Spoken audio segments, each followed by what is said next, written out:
Hello, everybody out there in Taos County and around the region. My name is Stacy Matlock. I'm the editor of the Taos News, and we're here this evening with our two candidates for the New Mexico House District 42 race. And I'm very pleased to have them with us this evening for this forum. And we're going to start in just a minute.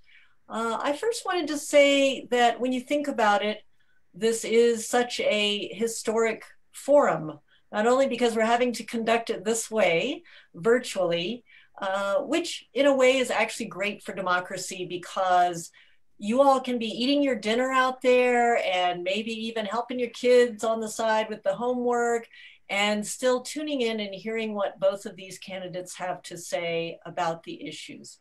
And if you have a question for them, please feel free to post it on Facebook, on the Taos News Facebook page, or you can text the question to me at area code 505-470-9843, 505-470-9843. And we're all a little warm, so if you see us drinking a lot of water, that's why. Stay hydrated.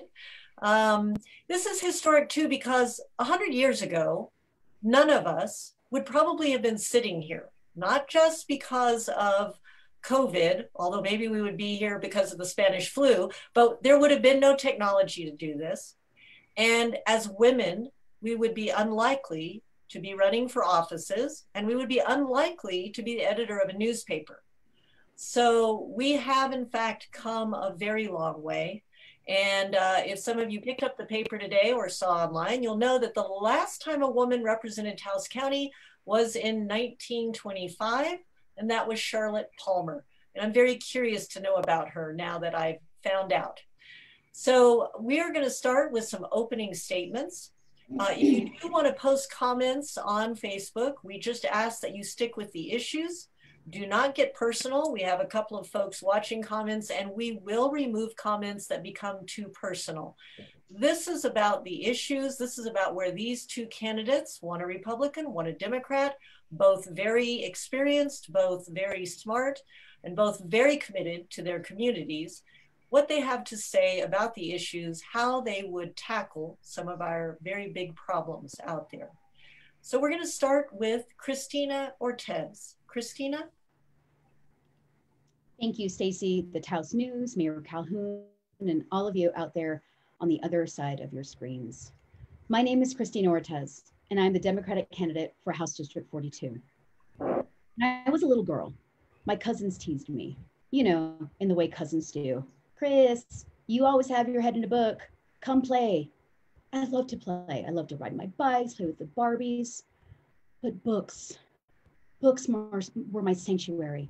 I could think of nothing more comforting than finding a cozy spot with a pile of Nancy Drew mysteries. I know now what I was doing. I was finding a way to escape the challenges of my childhood. My mom worked hard as a probation officer, raising 2 kids on her own. We lived paycheck to paycheck, but we were rich in love and support.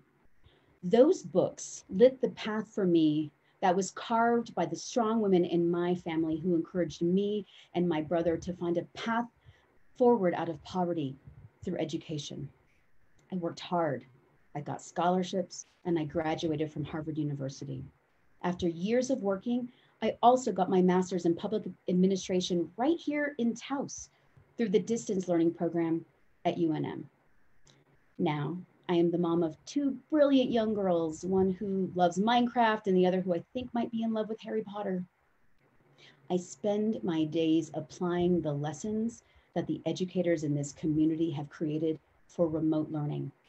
I know what many of you are struggling with. I am living it too. I also spend my days as the executive director of the Taos Land Trust, my dream job.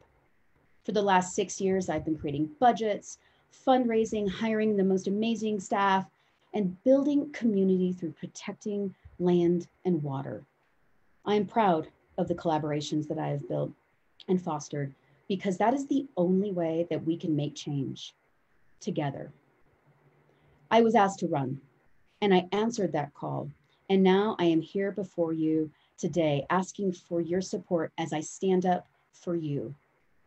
I am running to restore our forests and our rivers and build a local food system. I am running to support businesses in our community and find a way through COVID-19. I am running to protect your healthcare. I am running to build a resilient, vibrant, connected, and safe Taos County for all of us. My name is Kristina Ortez, and I am the Democratic candidate for House District 42, and I humbly ask for your vote on November 3rd. Thank you. Thank you, Kristina, very much. And now we will go to Linda Calhoun. Linda?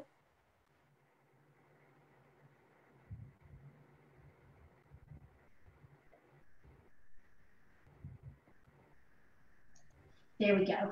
I unmuted myself. Thank you, Stacy. Thank you, Kristina. I'm Linda Calhoun, and I am the current mayor of Red River. I've held that position since 2006. I'm the first woman elected, and I'm also the longest serving mayor. I may be a Republican, but I'm a New Mexican first. And I am here to represent the district and its needs despite partisan politics. I understand Taos County and the importance we place on values, families, and traditions. I want to represent those values for all New Mexicans, whether it be the Native Americans that have been here for over 1,000 years, our 6th generation New Mexicans that work the land, or our new Mexicans that have just discovered us. We all deserve a voice in Santa Fe. I'm committed to working across the political aisle.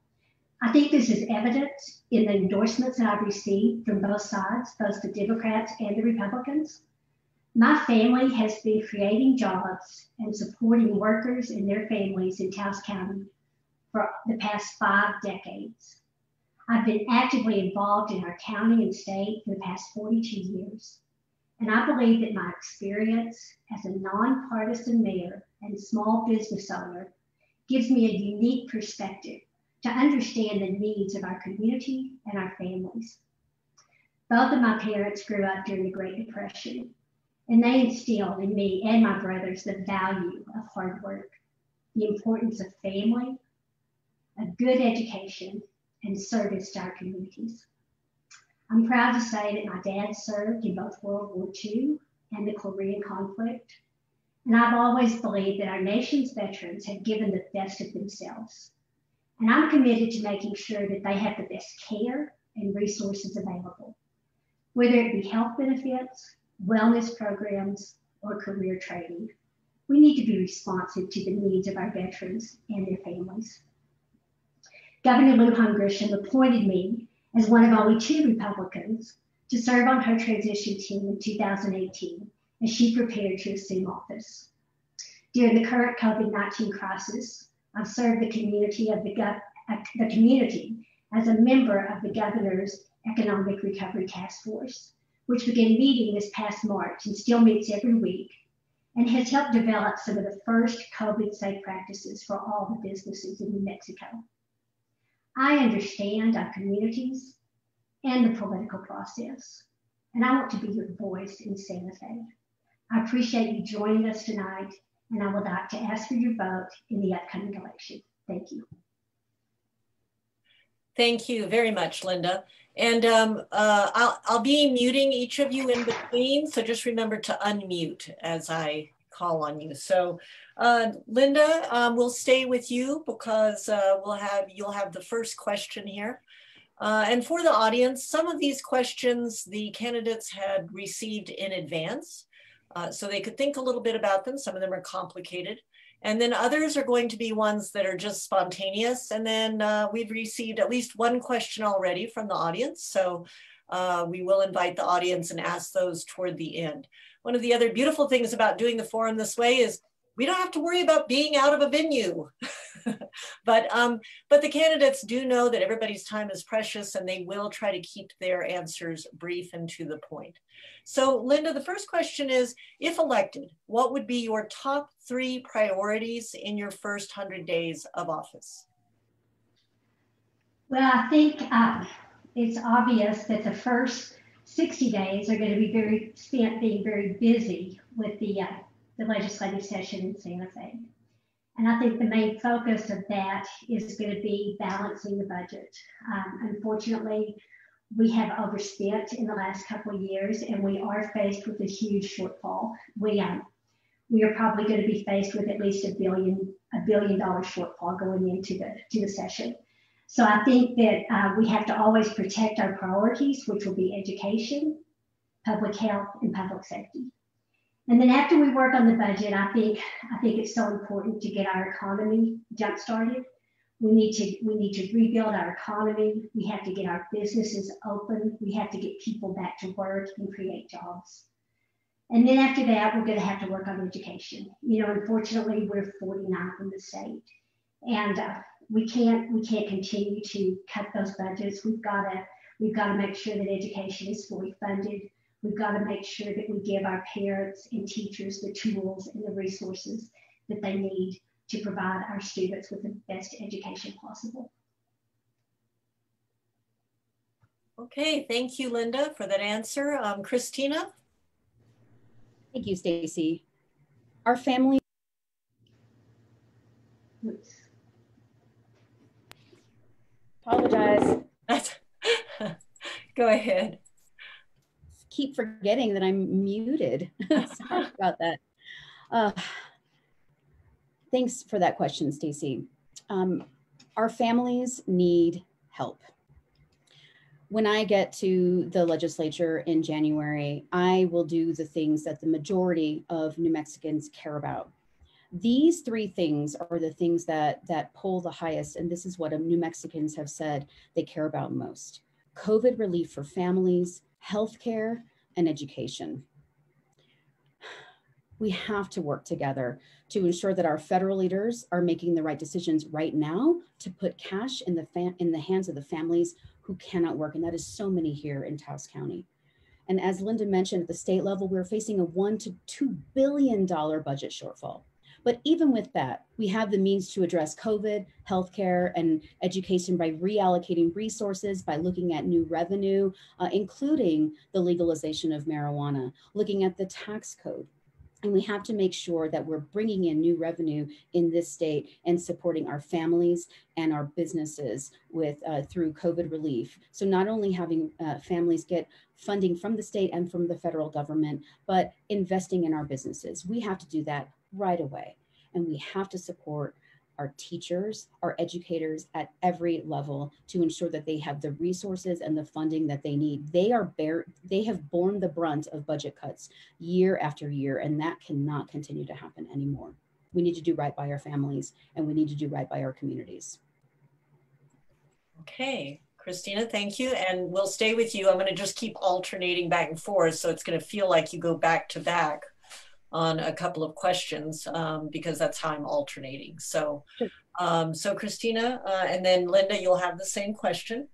The state is dependent on oil and gas revenues for about 1/3 of its general budget. So that's a whole lot, and that's why there's a big budget crunch, because those revenues declined along with the decline in GRTs. And so oil and gas is a boom and bust industry on which our state depends. What are some policies and some laws that you would advocate for to stabilize the economy?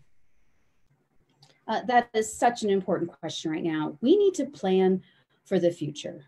And as you mentioned, Stacy, more than 1/3 of our state's general revenue is provided by oil and gas production. But when the oil and gas industry goes bust, as it did earlier this year, we go bust as a state. That means we need to break our dependence on oil and gas revenues by building a diversified economic base that provides our state and local governments with the revenue that we need to support schools and other public services. To do that, I think we need to invest in clean, renewable energy. These are good paying jobs, and there's opportunities for career advancement, just as the oil and gas industry has done without the pollution and without those boom bust economic cycles that we've experienced. We also need the federal government to step up to the plate and help us immediately stabilize our state budget. I'm going to tell you what we can't do, what we shouldn't do. We cannot cut funding for public education, early childhood education, mental health services, environmental protection. We saw what happened to our state when we went down that path. We had one of the slowest economic recoveries in Taos County, even slower than any other region of the state. We've prepared as a state for this very situation by saving billions and billions of dollars in state reserves, the permanent land grant fund, the severance fund that was created for times just like this, those rainy day funds. It's storming. We'll get through this, but we have to stabilize our state budget with the help of the federal government, move away from oil and gas, make the investments that put New Mexicans first. Thank you, Kristina. Linda, don't forget to unmute.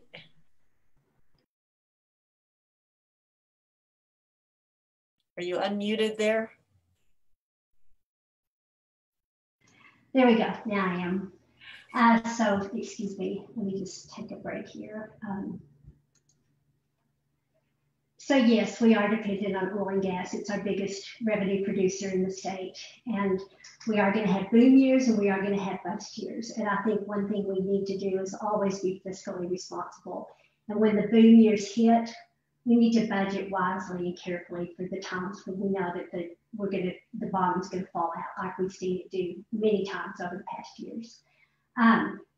We need to look at ways to move towards sustainable energy sources and not be quite so dependent on oil and gas. We definitely need to diversify our economy.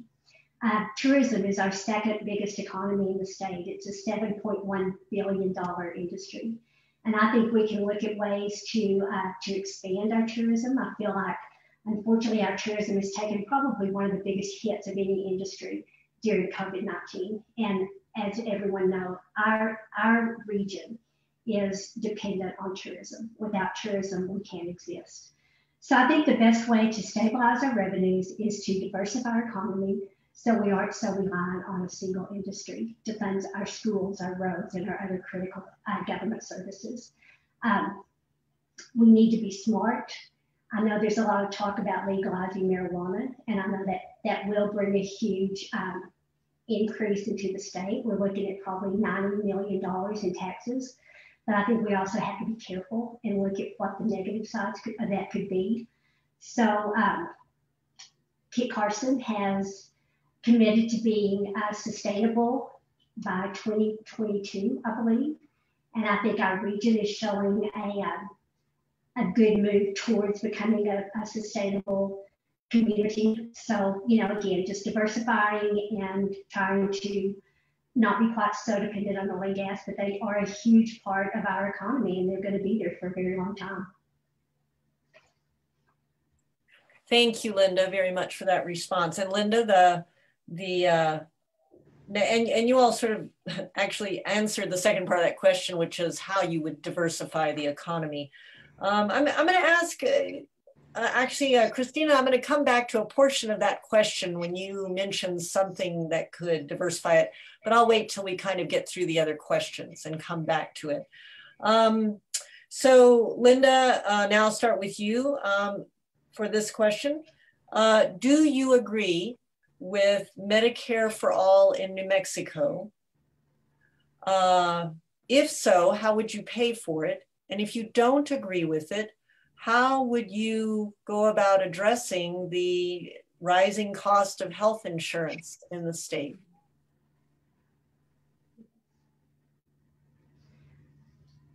I don't think I agree with Medicare for all. In the first place, I don't think our state can afford that.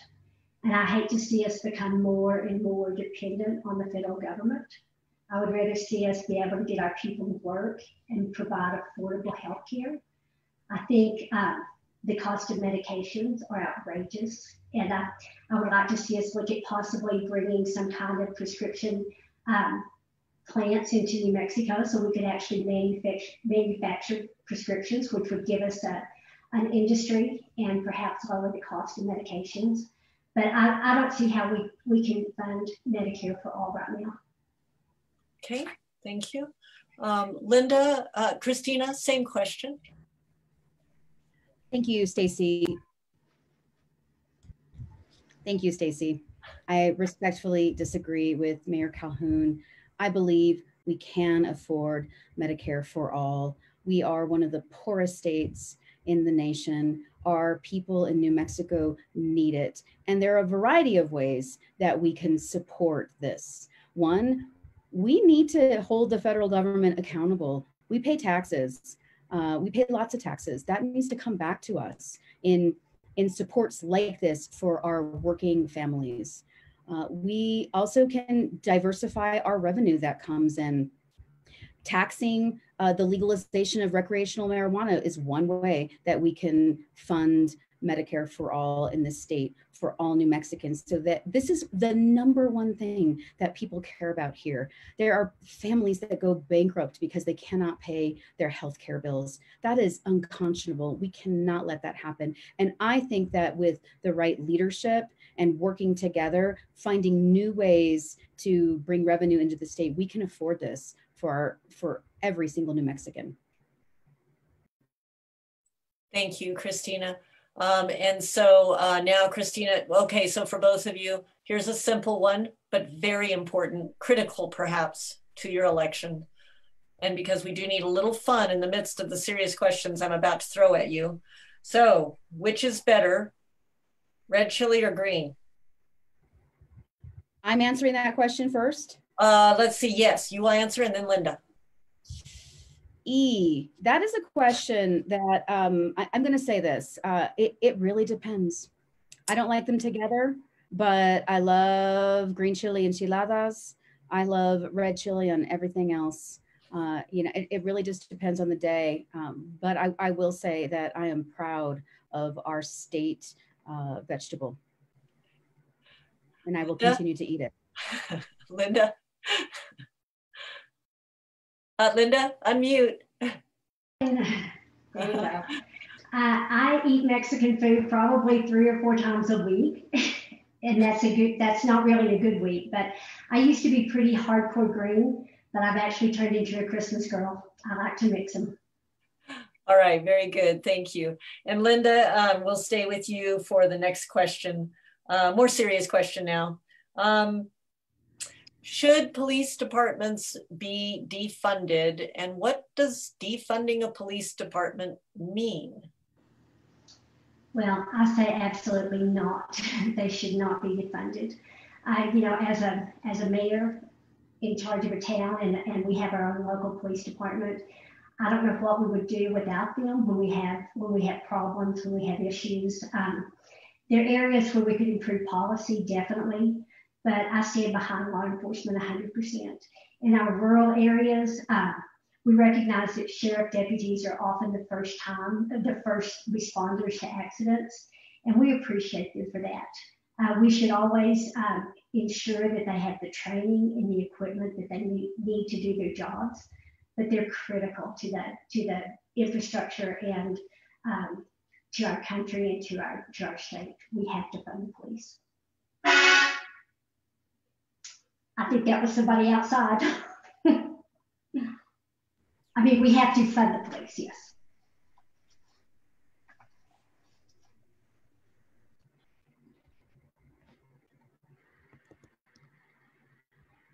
Oh, that was me. I didn't unmute me. Kristina, same question.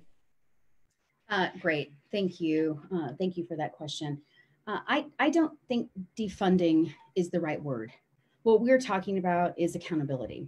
And I think we need to listen to the stories and experiences of people of color all around this state who don't feel safe from the people who are paid to protect them. Like the majority of New Mexicans, I believe that we should not take funding away from police departments. but we shouldn't be using our police force to tackle social issues. But this is what's happening. The way we can transform this is to create programs like the LEAD program in Santa Fe and also Rio Arriba County that folks have been working really, really hard to implement here in Taos County. And what this does, it trains law enforcement to better manage behavioral health calls, because that's really a lot of the cases that they're seeing. We need better investment in behavioral health in our community. We need to train our law enforcement on de-escalation and crisis prevention. And we sorely need a detox and treatment center right here in Taos. As a legislator, I will never shortchange public safety or law enforcement. My job will be to make sure that they have the resources they need to do their job, and that we have sound policies in place at the state level. Thank you, Kristina. And so we'll stick with you for this next one. And Linda, you'll have the same question. And this is, I shouldn't say related, but somewhat. Where do you stand on the Second Amendment and firearm regulation? Thank you for that question, Stacey. I support the Second Amendment. I'm with the 97% of Americans who believe we need common sense gun legislation. I'm also with the majority of gun owners who are willing to take on the responsibility of gun ownership. When I was a child, a family member threatened someone very close to me with a gun. And that's an experience I will never forget and no one should ever have. But thanks to empowered mothers and grandfathers and students and conscientious lawmakers, New Mexico has done the work to address gun violence in the state. In the last few years, the legislature passed the universal background check, the extreme risk protection order. These are laws now that will protect New Mexicans. I can promise everyone on the other side this. I am going to listen to gun owners and hunters and balance their needs and the needs to keep our communities safe. I want to be clear. I support the Second Amendment. I respect licensed gun holders and hunters. I support keeping guns out of the hands of dangerous people. Thank you, Linda. Don't forget to unmute. Same question. Here we go. I support the Second Amendment. Responsible gun ownership for hunting and personal protection is an important part of New Mexico's culture and history. We do need strong gun laws to keep firearms out of the hands of people who should not have them. But the rights of law-abiding New Mexicans must be protected. I also support stricter penalties when a gun is used in a crime, including drug trafficking, and for felons in possession of a firearm. Thank you. This mute-unmute is going to drive us all crazy, isn't it? So thank you, Linda, for that question, for that answer. Let's see, Linda, this one is also yours. If elected, I know you will like this question. If elected, name 2 policies or things that you would work for in the legislature that would help small businesses, very specifically. Mm-hmm.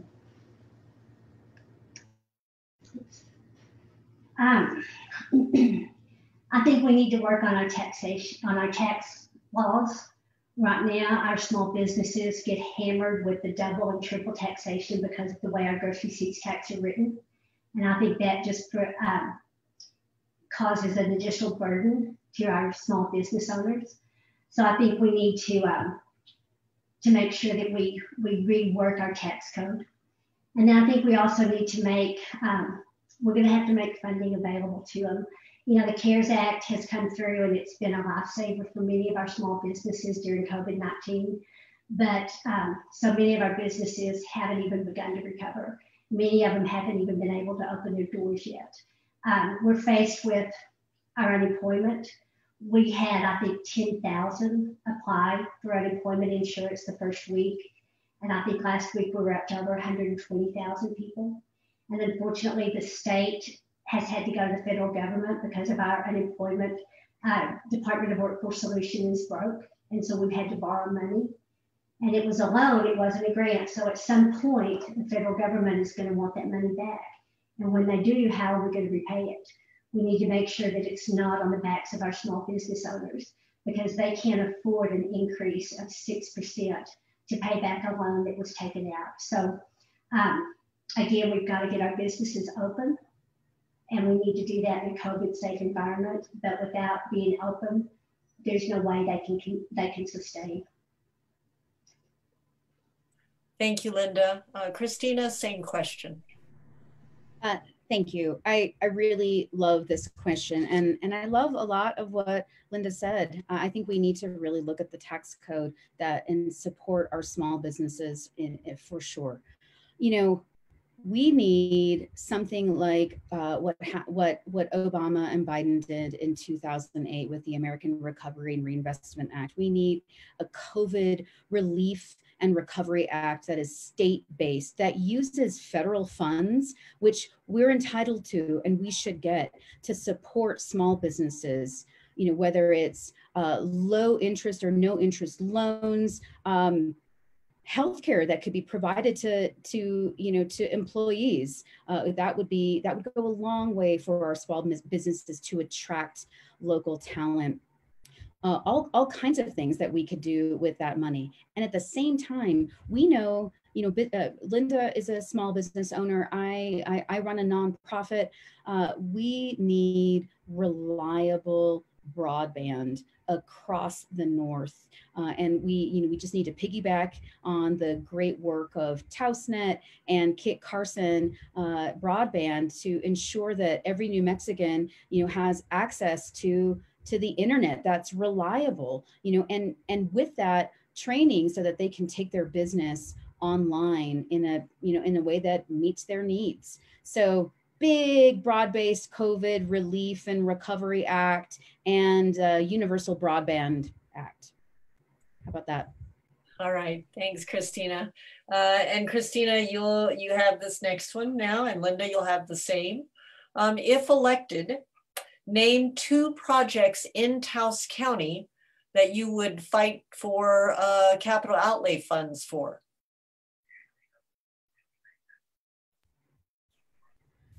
I've had some really remarkable conversations with our Northern delegation in the last couple of months. Representative Herrera, Representative Chandler, Representative Roberto, and our new, I hope, our new legislators, Roger Montoya and Leo Jaramillo.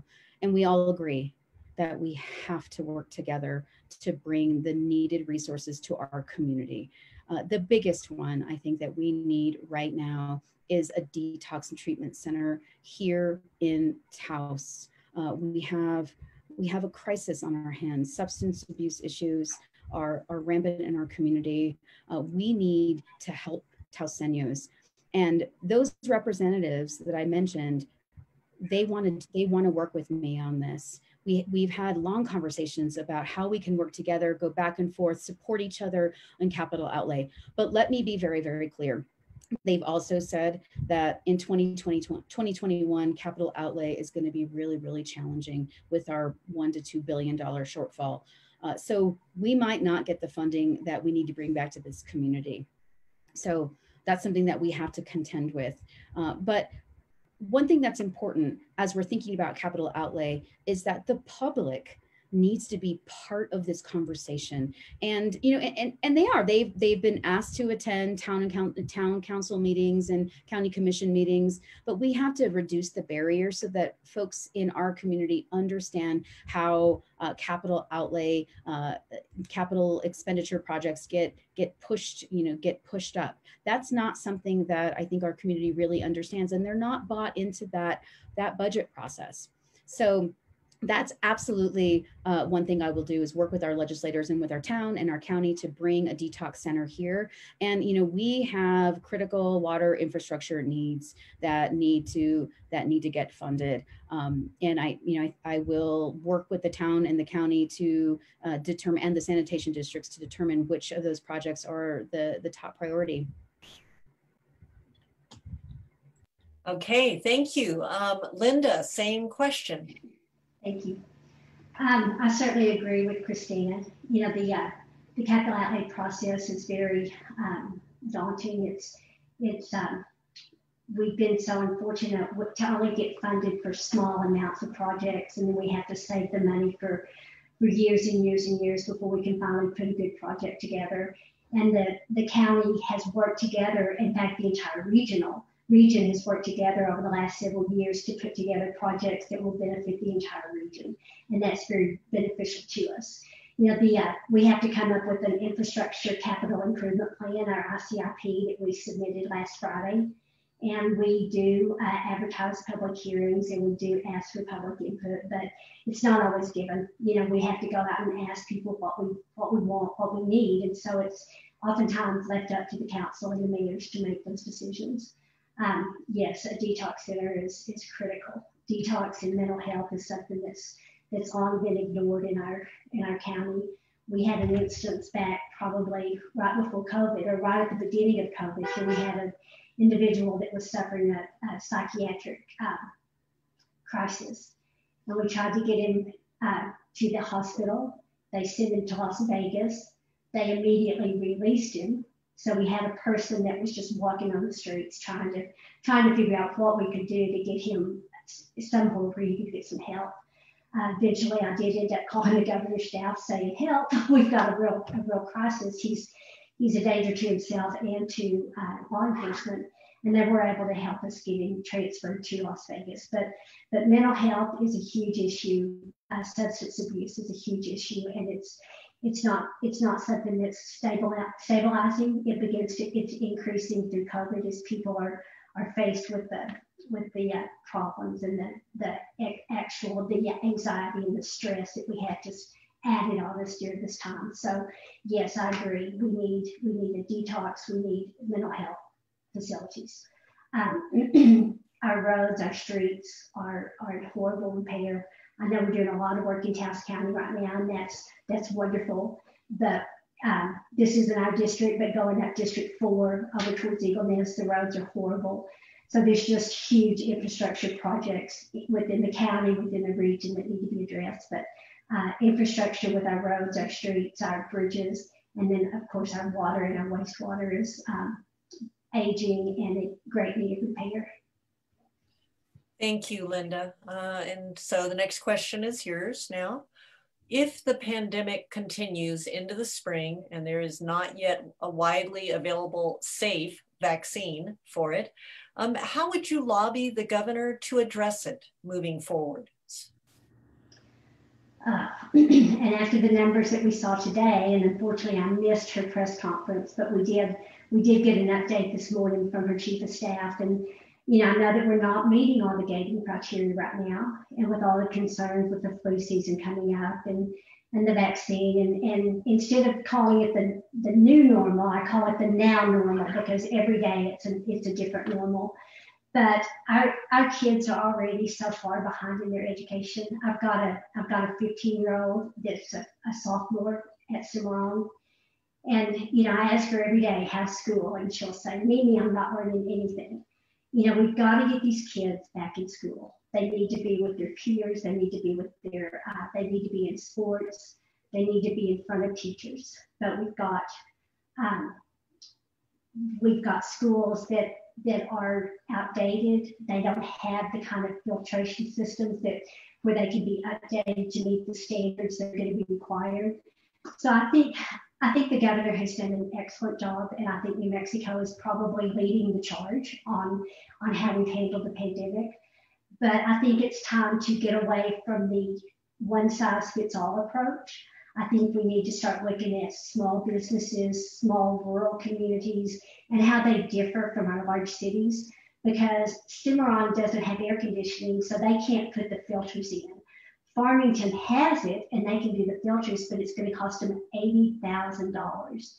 It's going to cost Clovis almost $500,000 to get their schools up to where they can the kids can go back to school. So again, it's about funding. It's about getting our businesses open.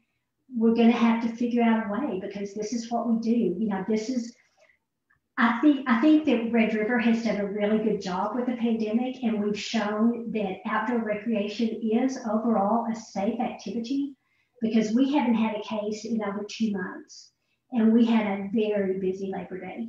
So there are ways to do it. It's got to be done carefully and it's got to be done safely, because the last thing we want is to go backwards. But we've got to start looking at ways to reopen and to get our kids back in school. Thank you, Linda. Kristina, same question. 200,000 people are dead across this country. Hundreds of thousands of students, elementary to college age, have COVID-19. We have not done a good job as a nation, and our governor has had to manage despite what was happening at the national level. This weak response that we've got from the Trump administration, no national mask guidelines, mandates, no physical distancing guidelines. She's had to do a lot, right? So, you know, I never thought that I would be a teacher. And I am so grateful. I think I've said this to you before, Stacey, you know, everyone out there, you know, if you haven't virtually hugged an educator today, please do so. They are breaking their backs to educate our children. It is so hard. You know, I'm struggling and I have resources, but I still think that we need to use the best available science to develop a plan and a response and a re-entry back to schools that is safe for our teachers, safe for our students, and safe for their family members. So many children here in Taos County are being taken care of by their grandparents. I can't even imagine if we go back to school and they bring, you know, children often asymptomatic, bring all those, you know, critters and cooties back to their family members. It's unfathomable to me. So it's not so much about lobbying the governor for me. It's really more about having deep conversations with other lawmakers in the roundhouse and with our local governments, and working with the governor to use the best science available to, you know, to figure out how to proceed in this pandemic every step of the way. She is doing a remarkable job. She is a national leader on this, Governor Lujan Grisham, and I'm grateful for her response. So let's keep staying the course. And as we do that, this is what we're seeing here, you know, as we do that, we recognize that our communities are really, really hurting. So as we address the pandemic, we also have to address the systemic poverty that is rampant in this community. Taos County, 25% of people are poverty stricken. That was in 2019. I can't even imagine what it's like now. So we need to address those issues of poverty, good paying jobs, affordable housing, all of those things, as we also address how we're going to go back to work, go back to school. Let's use science and let's work together collaboratively and cooperatively. Thank you, Kristina. And so let's see, I believe the next one is for you. No, the next, I'm skipping a question. So now I've messed myself up. I'm sorry, ladies. I'm skipping one because it's kind of a repetitious question. Maybe what I'll do is go to a question from our audience. This is from a UNM Taos staffer. And so Kristina, this will be yours, and then Linda. What role do you believe that UNM Taos plays in supporting economic development in the region? Oh God, how I love UNM Taos. You know, I got my master's degree there. I went there every single day. Well, no, twice, 3 times a week, nearly every single day, to get my degree. My children were educated at the kids campus there. I think they're so central to everything that we're doing here in our community. UNM Taos has a huge role to play in workforce development, training programs, pathways, business incubators, getting the classes that folks need to do vocational work, construction trades. I mean, it's endless. Look at their remarkable program in nursing that people work really, really hard to get into. More of that. It is the sort of the beefiest community college I know. And my brother is a dean of a community college. So I know community colleges. UNM Taos is remarkable. So as a legislator, you know, I will advocate for UNM Taos in budget discussions. We need to make sure that we're using that resource and using the amazing talent at that school to help our community, to support food production, to support agricultural programs. There's just, the list is endless. But I'm going to plug one more thing that I love at UNM Taos. They have this thing called the Climate Change Corps, right? And they're doing research on the ground and training young people and not so young people, folks who are going back to school to get good paying jobs in the restoration economy. That's the kind of partner that we need in this community, the partner that understands the community and creates pathways for success. Thank you, Kristina. Linda, same question. I certainly agree with Kristina. UNM Taos is an incredible resource for our area, for the state, and I never had the privilege of attending school there, but I do know that they have an amazing nursing program.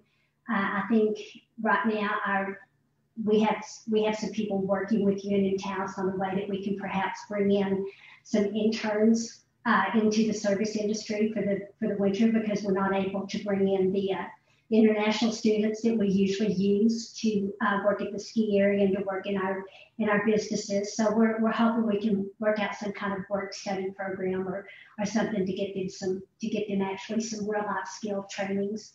I think it's critical that we offer vocational training and trade schools to our residents here in Taos County. Not everybody wants to go off to a 4-year university program. People want to just be able to learn a good job, a good skill where they can make a good living and continue to live in the area where they grew up. We all know that it's expensive to live in Taos. The cost of housing is expensive. And so we want to be able to make it so that our people can stay and live in a community where they want to be. But I know I've seen the facilities at UNM Taos. I've been to programs out there, and it's extremely impressive. So I support them wholeheartedly, and as representative, I would work closely with them to see however we could do to help grow that campus. Thank you, Linda. And now that we're on education, I'll ask you a few more questions along that line. And Linda, the next question is still yours. The state created an early childhood education department and came up with the funding for it. And it sounds like they are already maybe asking for more. How, as a lawmaker, should the success of that department be measured? What should be some of the metrics that are used to measure whether or not it's being successful? The early childhood education is what you're asking me about? Yes, correct. Oh my goodness.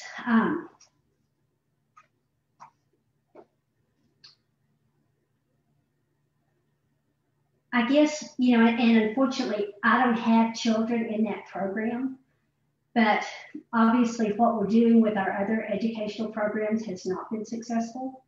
So we need to see how these children are performing. And I think right now, without being in-person education, I don't know how we're going to gauge that. But I think one thing that we have to be very careful with is we can't just continue to throw money at our educational system, because we've got to look at the programs. We've got to look at what we're providing our parents, what we're providing, what kind of resources are available to make them succeed. We can't expect our teachers to do everything. And I mean, just like Kristina is having to be a mom, be a teacher right now while she's working full time and running for state representative. So, I guess we just need to come up with some really solid measures to see if it's succeeding, to see if the kids are really learning like they should be, if they're reaching the certain criteria that's been set up for them. So I apologize that I don't know. I'm not that involved with early childhood education because I don't have kids that age. But the track record with our other educational system is not great. So we certainly need to make sure that once we start something new, that we do monitor it closely. Thank you, Linda. Kristina, same question. So how we treat our children and support their brain development in their earliest years, 0 to 5, really lays down the neurological foundation for the rest of their lives. Some of you on the other side of the screen know how much I love the First Steps program. When I first moved to Taos, I was pregnant with my first daughter. I didn't really know anybody except for folks at the Taos News. But Molly was my home visitor from First Steps, and she introduced me to all kinds of things, but she definitely introduced me to my lifelong friends. Who really are experts in early childhood. We talk about parenting. We talk about the things that we're going through. This is the purpose of early childhood education programs. Programs like First Steps, home visiting programs help parents and caregivers prepare themselves to be parents. They start creating that wraparound care that our most vulnerable and youngest community members need. So at the state level, we need to support award-winning programs like Paso a Paso, which is a network right here in Taos that is made up of some amazing people, many of my friends who do incredible work measuring the success of home visiting programs, parenting classes, preparation for children for school, and many of those folks are educated out of UNM Taos. So they're getting the education that they need to be the essential workers that they are. Elizabeth Warren, in one of her debates, talked about early childhood education as infrastructure, right? And it's even more important than that. We need to do the work right now to reduce those the terrible outcomes that can happen when you have adverse childhood experiences, which is, frankly, it's easier to have a lot of those when you grow up in poverty, and Taos is a poor community, right? But programs through the early childhood education, like home visiting, family navigators, those programs all have measurable outputs, right? Those programs help a community and help a child overcome some of those problems. Connection sort of obliterates, is the antidote to adverse childhood experiences. So I firmly believe that we need to continue to fund early childhood, fund it even more, professionalize the salaries of these essential workers. Many are making $10 to $12 an hour if they're lucky. We need to pay them more. We need to pay for their schooling. We need to pay for their health care. These are folks that are driving the economy, and most importantly, they're driving our community and laying the foundation for those early years. So I support it. I'll do everything I can to fight for whatever these folks need. Thank you, Kristina. So let's see, Kristina, let's see, I stay with you. And this question, I'm going to go to a question from the audience. This is from Jeff Black. All politicians constantly state that they support families. What are your positions on supporting singles and seniors? I support all people. I do talk a lot about supporting families, for sure. And that's why this question is so important for us to answer. We need to ensure that everyone in our community, especially our elders and folks who move here from all over the place and folks who decide not to have families, you are a part of our community too, and we need to do right by you. We need to make sure that you have the jobs that you need, that you have the affordable housing you need, that you have the connections you need to be a part of our community. We need everyone to feel like they are a part of Taos County. So I look forward to hearing more from Mr. Black and getting his policy recommendations. But, I think if we're taking care of folks' healthcare and providing affordable housing, we'll be on our way. All right, thank you, Kristina. Linda, same question. Thank you. Our singles and our seniors and our veterans are all very critical parts of our communities, and they definitely need to be given all the same attention that our families are given. I think, as far as our seniors, we need to make sure that we are providing the meals, that we're providing them the resources that they needed. And, with seniors and veterans too, right now, they can't really get out and be where they need to be. So we need to make sure that they know how to get online or have access to those resources so that they're not just sitting at home, not being cared for, not being checked on. As far as our singles, yes, housing is expensive. We need to make sure that people, that our singles, that they need to be able to take care of themselves. They need to have affordable housing. They need to have good, solid jobs. They need to be aware of all the resources that are available to them too, as does every single person in Taos County. Thank you, Linda, for that. And Linda, we'll stay with you for the next question. So back several months ago, we published a story about a lady, Avis, who had been diagnosed with dementia. And she had cared for and watched her parents also die of Alzheimer's and dementia slowly. And so she made the choice to stop eating and drinking. It was the only, while she still was of sound mind, to make such a decision once she had been diagnosed by her doctor, because she knew what was ahead. And that was at about the same time that the legislature was considering a sort of a right to die for terminally ill patients, also known as physician-assisted suicide. So that's my question for both of you. Would you, as a lawmaker, support some version of that law for terminally ill patients? It would not, that law, even if it had passed, would not have applied to Avis. But that story was one of the most commented on, most read stories that I've ever seen in all my years as a journalist. So it obviously struck a chord with people in different ways. So how would you view that as a lawmaker? Terminal illness and dementia is devastating to a family.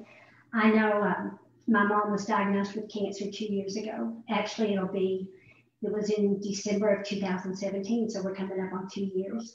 And she probably had the most positive attitude of any human being I've ever seen, because she had such a deep faith. We enjoyed she was given 18 months to live. And we probably had 18 really, really good months of going to the doctor and, doing her treatments and actually having fun and enjoying things. And then last December, she began to go downhill pretty quickly. So my brother and I spent the entire month of January in Texas with her, taking care of her. And the last 2 weeks were critical. I mean, they were just brutal. The last 2 weeks she wasn't eating or drinking water, but we never once felt like it was our decision to decide when she was going to die. I don't think that it's another human being's right to decide when they die.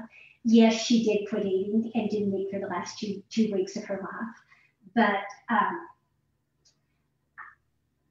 that's an individual's choice if they don't want to eat or don't want to sustain themselves. But I don't think it's our right to assist them in dying. Thank you, Linda. Kristina, same question. I want to take a moment to thank you, Linda, for sharing that story. I know, I can only imagine the pain you and your family experienced. My deepest condolences to you and your family.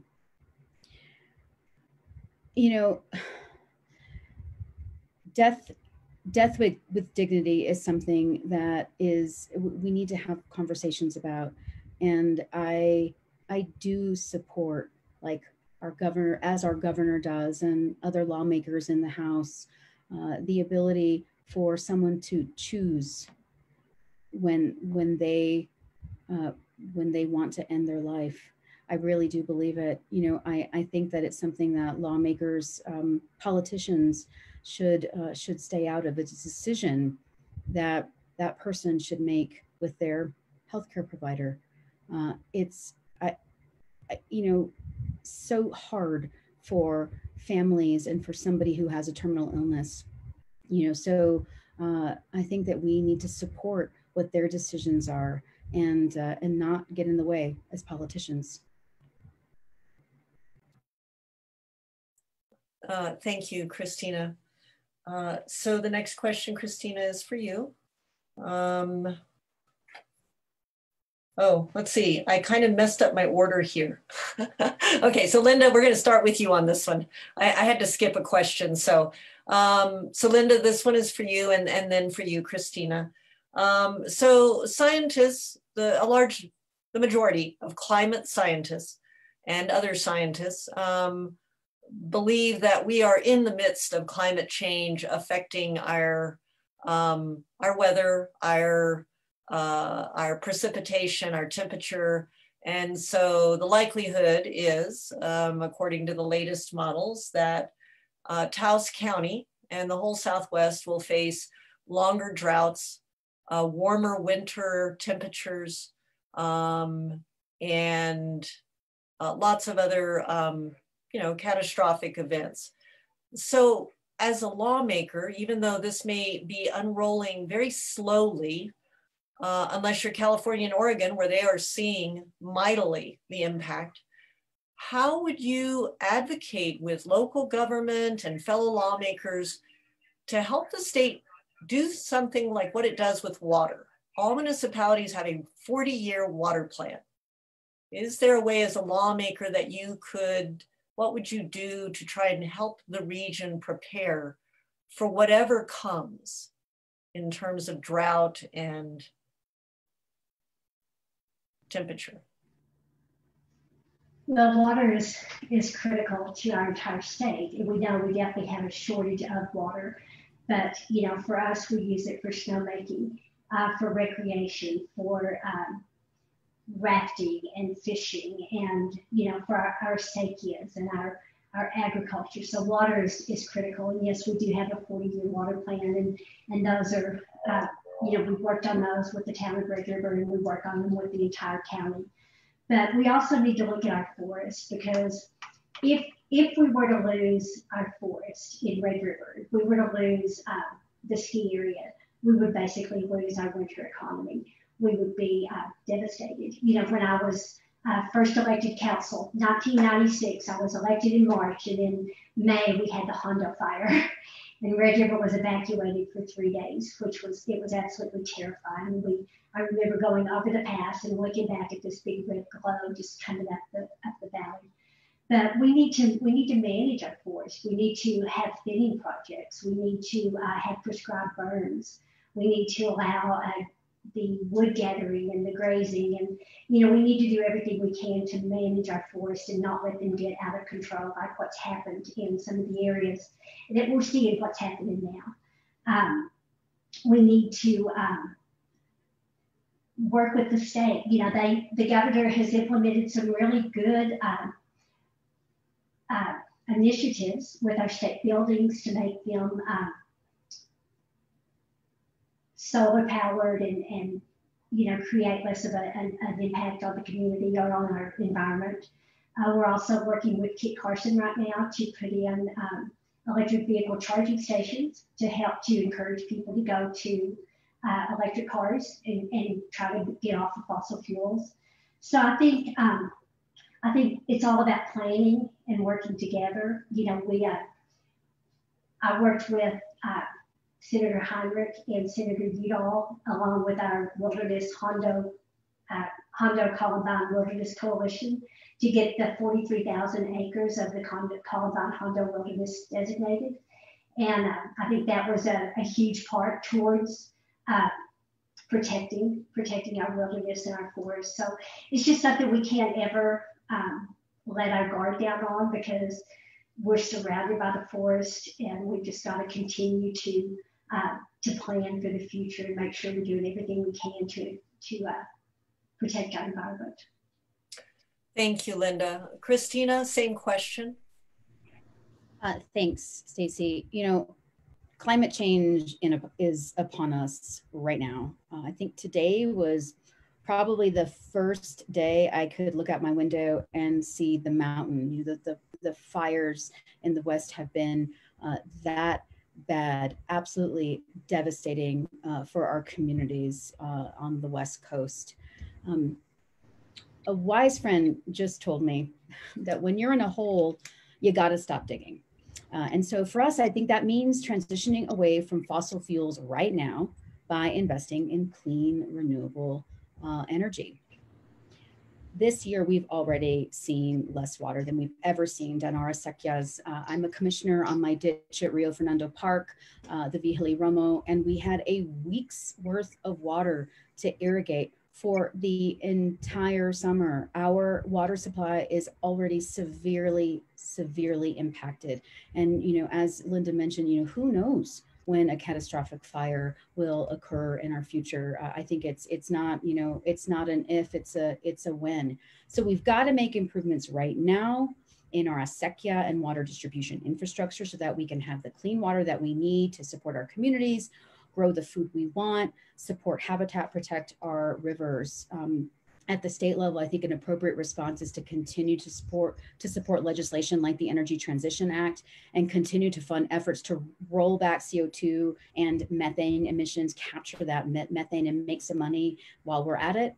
And really, at the same time, we must support adaptation by ensuring that our forests are healthy through restoration projects, like the numerous projects that are happening right now with the folks in the Taos Valley Watershed Coalition, and the coalition that I started along with many of my colleagues, the Rio Fernando de Taos Revitalization Collaborative, where we're looking at protecting the Rio Fernando from stem to stern, right from the where it originates at La Jara to the confluence with the Rio Pueblo.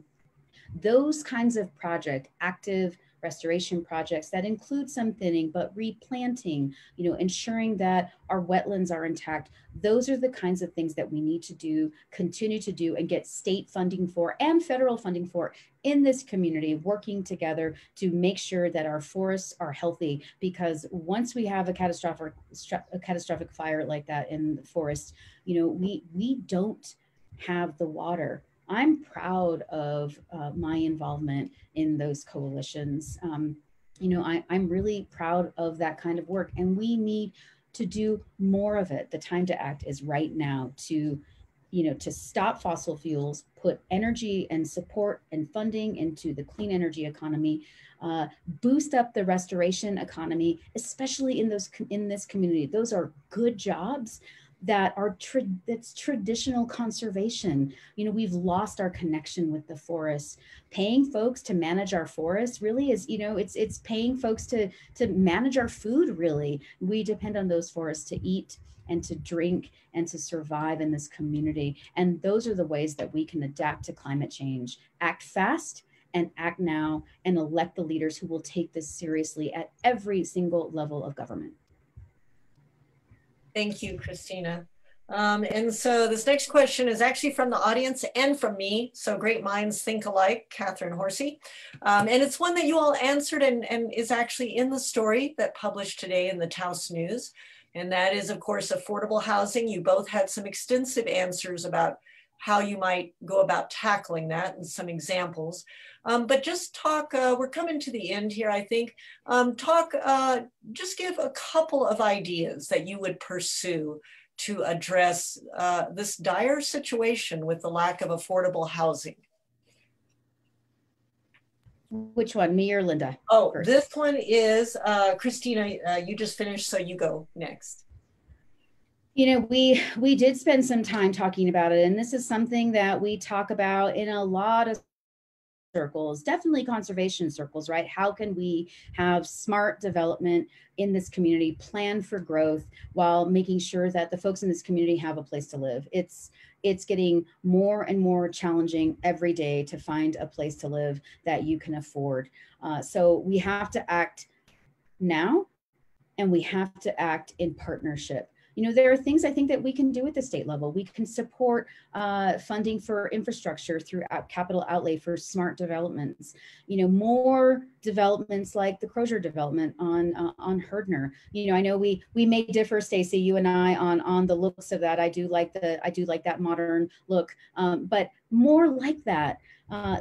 That also has, you know, pathways and community gardens that can really connect people to the land that's under their feet. We need to address this right now, and we have to do it in a way that you know, that supports the dignity of our families and our singles and our seniors. So we need to all work together and tap into all the ways in which we can bring support and revenue and funding from the federal government at the state level, taxes. Let's rethink things like second homeowners tax. You know, that will take a constitutional amendment. So that has to start at the legislature. Those are some ways addressing the short-term rental issue in this community as well, and possibly creating a fund from fees that are collected every year to support affordable housing. We have to do it right now. Otherwise, the whole culture of this community will change. Thank you, Kristina. Linda, same question. Thank you, Stacey. I think it's important that we recognize that there's a difference between affordable housing and workforce housing. And a lot of times what we need is workforce housing, because we've got teachers and police officers and nurses that want to move to this area and live here and work here, but they can't afford to because our housing prices are too expensive. I'm a real estate agent, so I know, and we've had a boom in real estate because of COVID, because people are wanting to leave the cities and move to a safer place. But housing prices continue to go up. So we need to look, because once you talk about affordable housing, then you get into the federal programs of where you have to qualify for those. And it's just a whole different type of housing. We were very fortunate in Red River to get capital outlay in 2019 to purchase 2 hotels and convert those into workforce housing. So that added 33 units into our inventory for housing. And like I told you, we've got a couple of those set aside for domestic violence victims, and also for police officers and firefighters that come in and help us when we need additional help. So, we have worked with the Economic Development Group in Cuesta to identify housing units there that are just sitting empty, to see if we can come up with some funding to renovate those houses so that they can be utilized by people that are looking for housing. But yes, we need affordable housing, and we need workforce housing. And, as a real estate agent and as a tourism person, I have to strongly disagree with raising taxes on property owners, on second homeowners. I know that's would take a constitutional amendment, but we need those second homeowners. We need our tourists. That's what our economy is based on. Thank you, Linda. Linda, this question then is also for you. There's a growing effort to establish, and we're coming to the end. There's only 2 more questions unless we get a flood of questions from the audience. Mostly we're getting some very interesting comments, but not really questions. So I'm trying to decipher if I can create a question out of some of the comments. I only have 2 more questions. There is a growing effort to reestablish a local food economy across Taos County. And it's a rather massive effort among young farmers and old farmers and various organizations, a veterans organization. As a lawmaker, what are some things that you think could be done to support that effort in Taos County? Well, I'd like to see us look at ways that we could support that with funding. I know that food is a critical need. I know right now we have people that are hungry. We have kids that are used to being in school and having their lunches in school right now, and instead they're at home and their parents are out of jobs, and so they're hungry. I love driving through Questa on Sundays and seeing the farmers market, and driving through Taos on Saturdays and seeing the farmers market and all the activity. And I think a sustainable community with our agriculture is critical to our county. I'm not exactly sure how we could support that at a legislative level, but I think we certainly need to explore options as to how we could, and perhaps it would be an initiative across statewide that we could do for food. But right now, food is a critical need. Thank you, Linda. Kristina?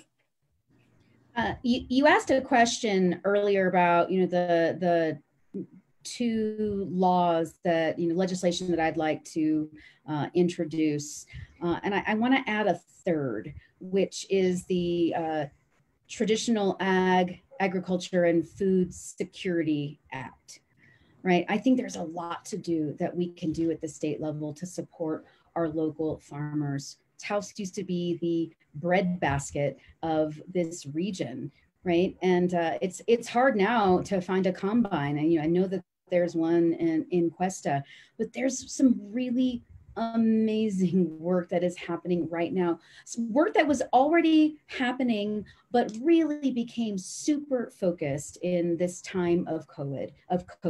I'm part of the Enchanted Circle Co-Ed, and as is Mayor Calhoun, community organizations active in disaster. And we've created this local food coalition as a part of this to really just address this issue, right? Which is, there are lots of issues that need to be taken care of. If you're going to try to create a food hub, you need to understand the distribution. You need to get the farmers, connected with the distributors and the suppliers. Those farmers need equipment. They need supplies. We need to be able to store the food. We need to be able to get the food to schools and the folks who need it. And all these folks, we're coming together and we're meeting on a regular basis to have this very discussion. What can we do? How can we be more efficient? How can we bring more resources into this community to make Taos truly a sustainable food hub that we have been in the past? So, I think through that bill, that Traditional Ag and Food Security Bill, we can do things like provide funding for supplies for farmers, which may help support equipment co-ops like we've already got right now at the Taos Land Trust, where we're sharing our no-till seeder and some other equipment. Farmers need that kind of equipment. We need to be able to share it. That legislation can support those kinds of things, supporting those leasing programs and supporting young people, our young farmers through the National Young Farmers Coalition to be able to buy land. It's so expensive right now, as all of us know. There's land in Seco that has water rights that's $100,000 an acre.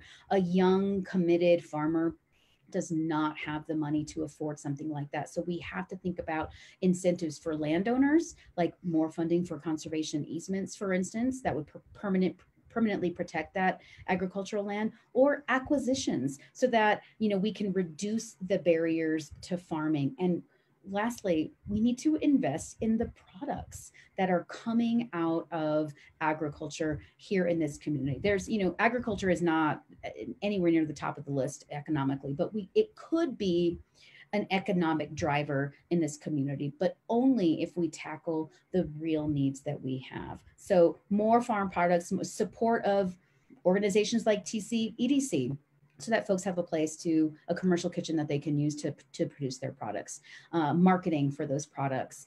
I think there's a lot that we can do here to make our community food secure, and be able to also be resilient in times of climate change. We can do that right now. We've got so much energy in this community around food right now. I mean, I'm starving, so I'm really thinking about it.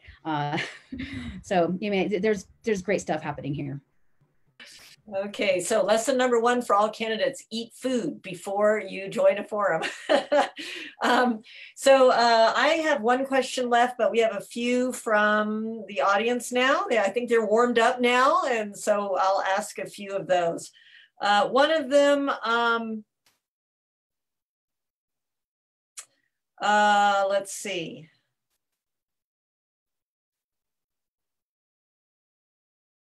Okay, this is from Elizabeth Croydon, and Kristina, I'll have you go first, and then Linda. And Linda, you and I talked a little bit about this. What would you do as a lawmaker to support the cultural arts and indie film or film industry in your district?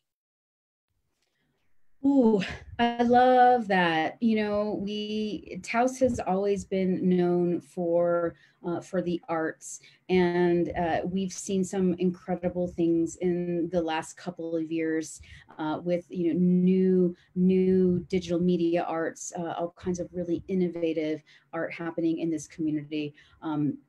The paseo is one thing in particular, right? I've always treated it as a holiday. It's something that my children love. I love. I don't schedule anything that weekend so that I can enjoy and walk around and be in community with my fellow folks here in Taos County around art. It makes us think. It makes us better people. So we need to support programs that support artists.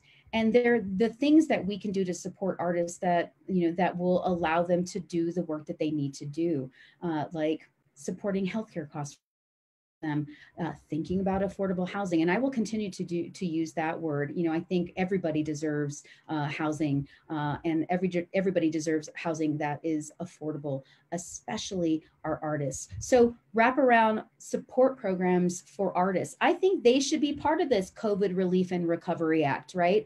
Because without art, we are nothing as a culture. So we've got to do everything that we can to support the arts and our museums in this community, like the Harwood, which is such a central part of our community, Millicent Rogers, amazing institutions that really speak to the cultures in Taos.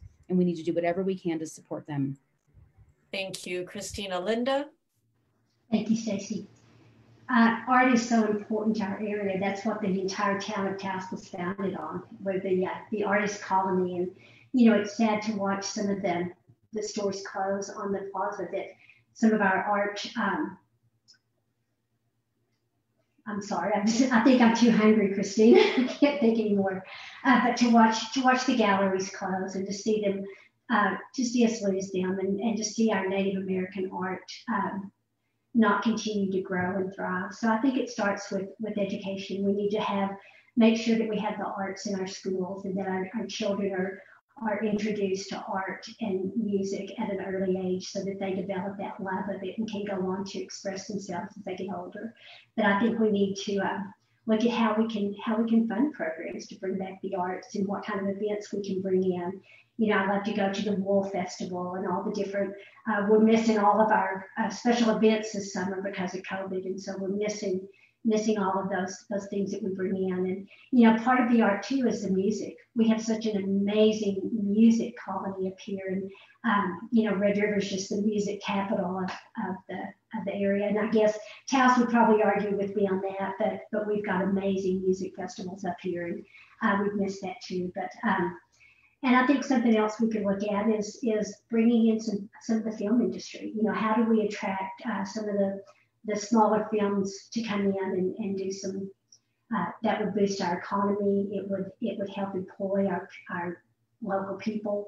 It would just be they're good paying jobs. It would just be good for the entire economy. So the arts are very important. When you look at where we live and you look at the scenery that we see every day, it's just art to us. So I think we need to do everything we can to support that industry. Thank you, Linda. This one, I've got a couple of questions asking this one a little bit in a couple of different ways. So Linda, will stay with you on this question and then go to you, Kristina. It, how would you, as a lawmaker for this district, how would you work as partners with the Pueblos? I think that's important because they're a huge part. I mean, they were here way before any of us were. I think it would be by meeting with their tribal council, working with them on their water issues, on their infrastructure. I know after visiting with Governor Concha that they're having problems getting like 400 feet of fiber optics to their day school. And so we need to make sure that they have all of the resources that they need. But they need to, it's all about communication and making sure that we understand what their needs are and that we can go and fight for them to make sure they have everything that they need. But I know they need infrastructure. I know that their businesses are suffering just like the rest of the small businesses in the town of Taos and in the entire county. And then of course their schools, they need all the educational resources. They need parenting and tutoring resources within their homes to help their families. So, but I think we need to be in constant communication with them so that they can tell us what their needs are and we can be there to work with them. Thank you, Linda. Kristina, same question. I agree wholeheartedly. Communication is so critical. We must work with Taos Pueblo, Picoris Pueblo to understand what the needs are, take those needs back to the state legislature, particularly around education and funding the equity that's needed that came out of the Yazzie versus Martinez case. I am really proud of the relationship that I've developed with Taos Pueblo over the last 6 years as the executive director of the Taos Land Trust. We conveyed some land that we owned to Taos Pueblo, the Ponce de Leon Hot Springs, which are now just called the Warm Springs. And it's a beautiful place. And I honor that relationship and that friendship. We talk on a regular basis about monitoring that property. And I believe that I want to work as much as I can, as much as I'm needed to help bring those needs to the state legislature. And there's also something else that we need to do. We need to work really closely with our federal partners, right? Who I hope will be future Congresswoman Teresa Leger Fernandez. You know, she has worked for the tribe for a very, very long time. I know that she's going to take tribal issues back to the federal government. So working in concert with our congressional delegation, I think we can do what needs to be done. And I will be a partner with Taos Pueblo in the state legislature. Thank you, Kristina. Let's see, Kristina, we'll stick with you for this question.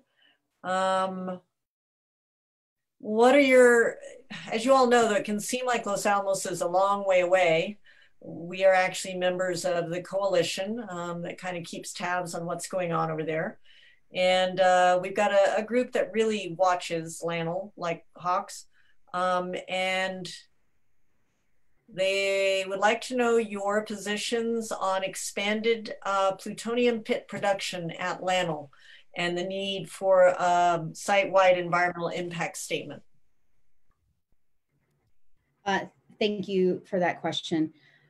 That's a really tough one. I'm going to be honest. You know, I am in favor of more accountability, more funding for remediation, right? But in terms of pit production, you know, that's not a state legislature issue. That is something that is decided at the federal level and is an issue of national security. I am always going to listen, and I will always impart what I hear to decision makers on this issue. But I think we can continue to hold the labs accountable for, you know, for the environmental issues and any problems that have been caused, and make them pay for it in remediation.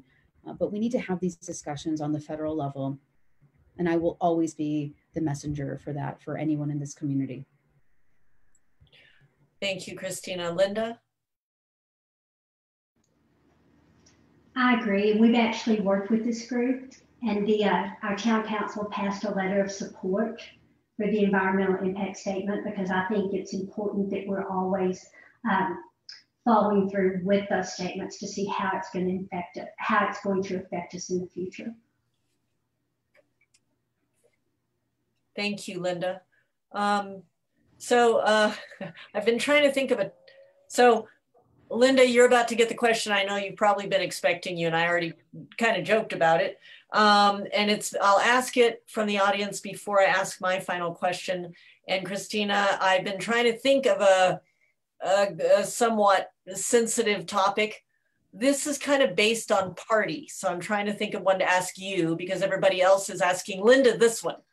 So Linda, we'll start with you. You know that question is, why are you a Republican and do you support the policies of President Trump? So I was kind of just going to step around it, but I've had like 5 people ask it. So, you and I've already talked about it. You might as well let folks know, because I said you'd have made a great Democrat, but.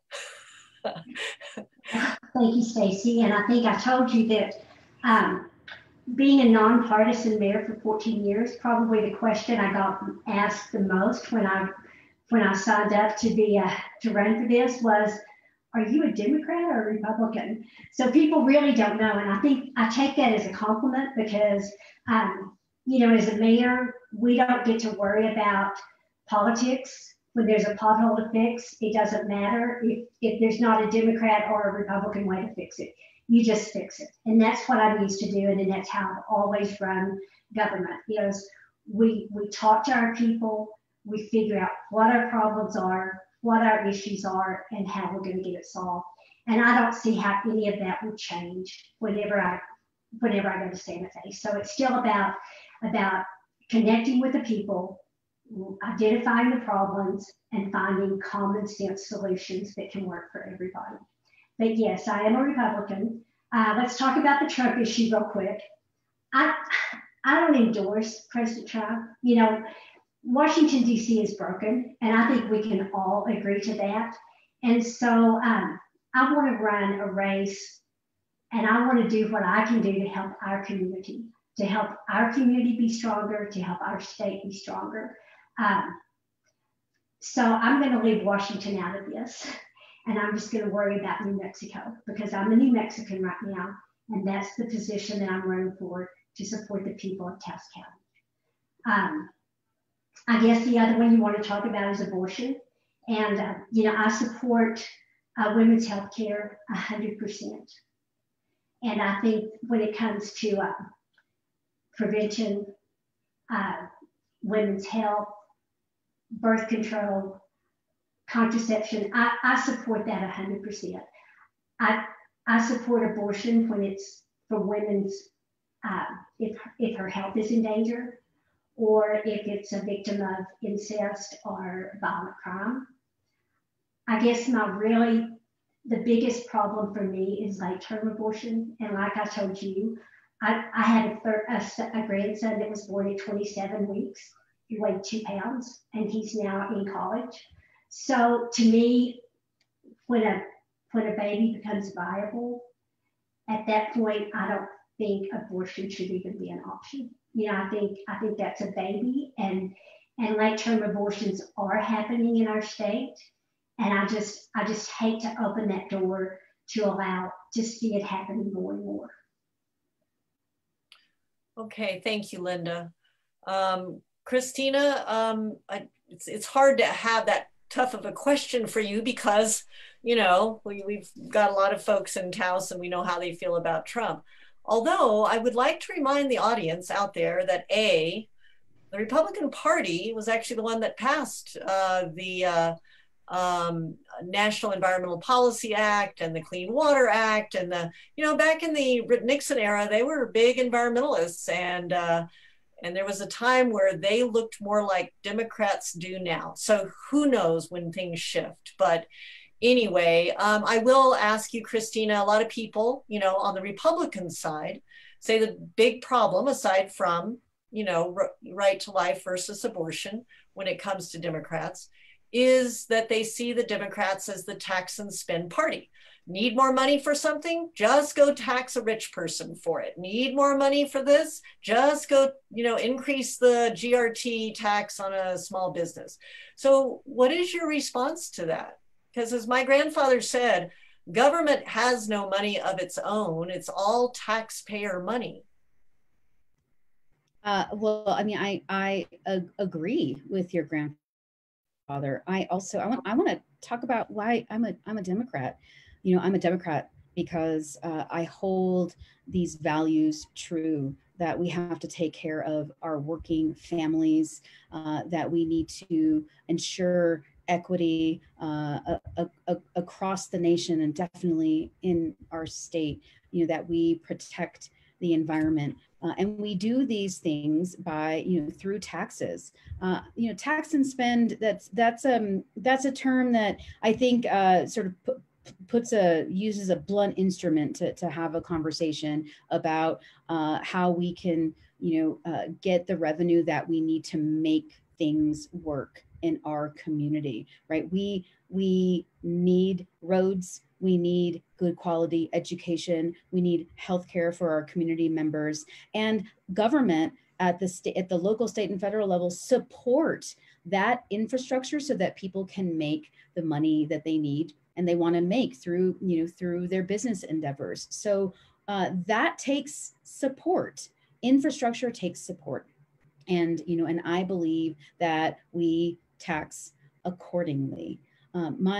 My grandmother was registered to vote by Robert F. Kennedy when she was working in the grape fields in 1960. Her first vote that she ever cast was John F. Kennedy, a fellow Catholic. She was really proud of that moment, and from that point forward, everyone in my family really kind of had to be a Democrat, but really, it was the moment for us, for my family, to become engaged in civic discourse. And this is something that the Democratic Party does well. And that's why I'm proud to be a Democrat. All parties have their issues, and all parties have, gradations of, progressive, conservative, right? But our party is a big tent. And I believe in the democratic ideals, which include raising revenue from people who are making money from the infrastructure that supported them, right? It takes money to make money. All right, Kristina, thank you. I think I've asked most of the questions from folks. So my question is kind of related to what the audience asked each of you separately. And in a way, you've already addressed it, Linda, but if you have anything to add, please feel free. So as you both have mentioned, the two parties in Congress are bitterly divided.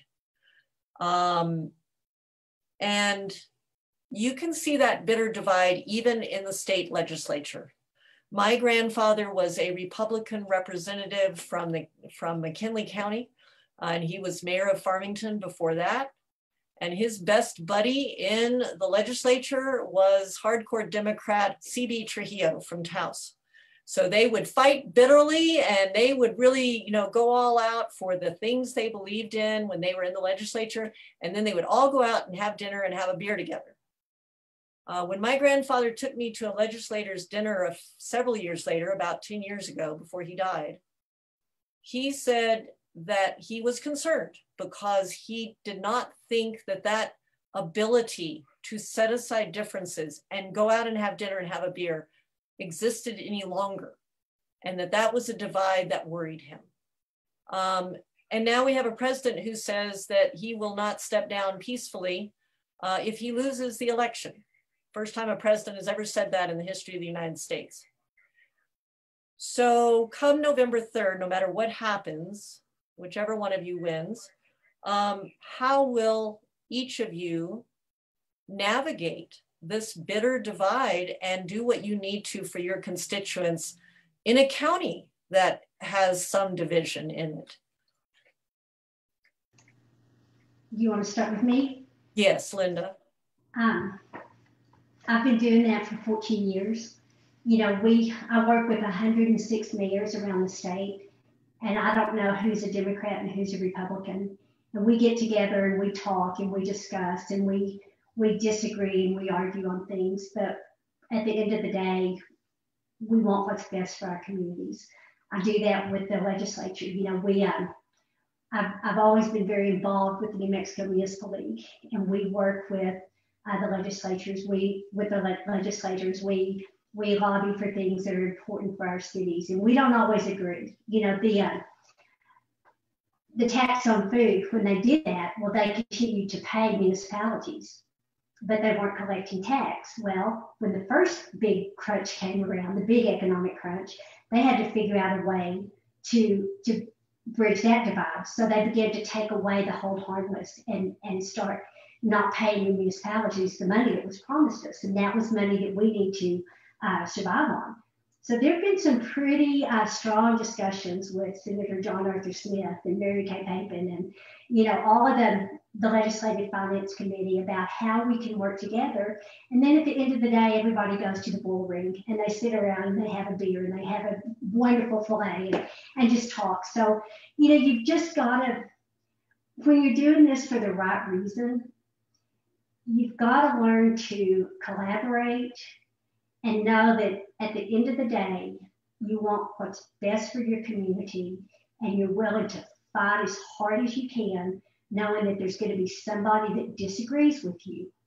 But as long as you always remember that you're doing this because you really care about the people, then you can go to bed at night sleeping okay, and you don't just try to continue to increase that animosity, because nothing gets done when people are just fighting and then everybody hurts. Thank you, Linda. Kristina? Thank you, Linda, for that. That is beautiful, and that is how all politics should be run. We have to put aside our differences. You know, the representative of this district represents the entire district. You know, so, you know, one of the first things I'll do when I win is, you know, head up to Red River and have a conversation with Linda, you know, hopefully while eating a burger and drinking a delicious beer at Red River Brewing. You know, we need to put aside differences. We need to work together, you know, but within the party, you know, there are differences as well. So working within the party, finding those areas of commonality, you know, that's really what I built my career on, is collaboration and coalition building. And an essential part of that is finding the common parts that we can all agree on, and recognizing that there are differences, respecting each other for those differences, but working forward with common goals. You know, and I look forward to working with everyone in the legislature. It's a collaborative body. You have to work together. Not one person passes laws there in the legislature. You know, you've got to work together to do the right thing for our state, the right thing for our communities. Thank you for that question. All right. So candidates, we've finally come to the end of the evening. Wow, that was good. And we're getting lots of great responses, by the way. I know you're not seeing the Facebook Live, but you're getting lots and lots of great responses. And so now if you all want to make some closing statements, you know, 3-4 minutes for each of you would be great. And if there's anything that was left unsaid or that we haven't asked that you think is important to talk about, please do. And Linda, we'll start with you. Thank you, Stacy. I'm going to be brief. I'd like to thank you, Stacy, for hosting us tonight, and you, Kristina, for being here, and the Taos News. It's always a pleasure to be able to get together and listen to different viewpoints and answer questions from the community. These are historical times, and I'm excited to be part of them. They're also trying times for our community. With the COVID-19 crisis, we've witnessed a serious public health crisis turn political, and it shouldn't. We've seen businesses close, some that will never reopen their doors again. We're seeing increases in domestic violence, substance abuse, suicides. Now more than ever, we need experienced leadership to help us recover by rebuilding our economy, creating jobs, and getting our kids back in school. They need to be in school because they're struggling, and virtual learning is not working. We're 49th and will continue to fall behind. We can do better, and we must do better. I've worked with leaders throughout this district for many years, and right now we need experience. And I look forward to continuing my service as we work together to build a better future for Taos County and for New Mexico. So thank you all for joining us tonight. I appreciate it, and I look forward to your vote on November 3rd, and you can begin early voting October 6th, and I look forward to being in Santa Fe. Thank you very much, Linda. Kristina? Thank you again, Stacy, the Taos News, and thank you, Linda. This was a pleasure chatting with you tonight. But a very, very big thank you to all of you who stuck around with us this evening. You heard an abundance of information tonight. I hope this debate makes the issues more clear to all of you, the voters. I want you to know that I live and work in this community. My children go to school in this community, and I am rooted here. Over the last several months, the voters of this district have expressed their concerns about COVID response and relief, education, healthcare, how to find a better job, where to live. I will take these issues with me to the legislature in January in the upcoming session. The decisions we make in that body are collaborative decisions. And I believe that my experience and my work to build coalitions and collaboratives will serve this district well. We have 40 days until this election. Early voting starts in 2 weeks. Su voto es su voz. Your vote is your voice. And if I'm elected, I will stand for you. I will stand for COVID-19 relief for families and singles and seniors and veterans. I will stand for the protection of land and water, our forests, our acequias. I will stand for our educators at every level, starting with early childhood. I will stand for our businesses, our artists, our musicians, our community. I will work with our town and county to create solutions that are rooted right here in our local community. This election is the most important election of our lifetime, and regardless, it will be historic. There will be a woman representing this district come January. Right now, I ask that you be prepared. Request your absentee ballot. Have a plan to vote. Have a backup plan. We need your voice. Su voto es su voz. My name is Kristina Ortez, and I'm the Democratic candidate running to be your House representative for District 42. I ask for your vote humbly on November 3rd. Thank you. Thank you, Kristina. And folks, if you want to go back and watch some of this, of course, you can do so on our website. It'll be archived there. It'll also be archived on our Facebook page. So you can go back and re-listen to some of the responses to questions. And thank you to the audience members who sent in questions, some excellent questions out there. I know that we didn't get to everything, but we've gone almost 2 hours, and I'm afraid both our candidates are about to faint from hunger, and I don't think we want to see that happen on Facebook Live. There'll be more opportunity. We will certainly be doing more stories and asking more questions of both candidates. Please do request your absentee ballot if you don't want to go vote in person. And it would actually help our county clerk if you do not vote in person, because they will be stretched very, very thin.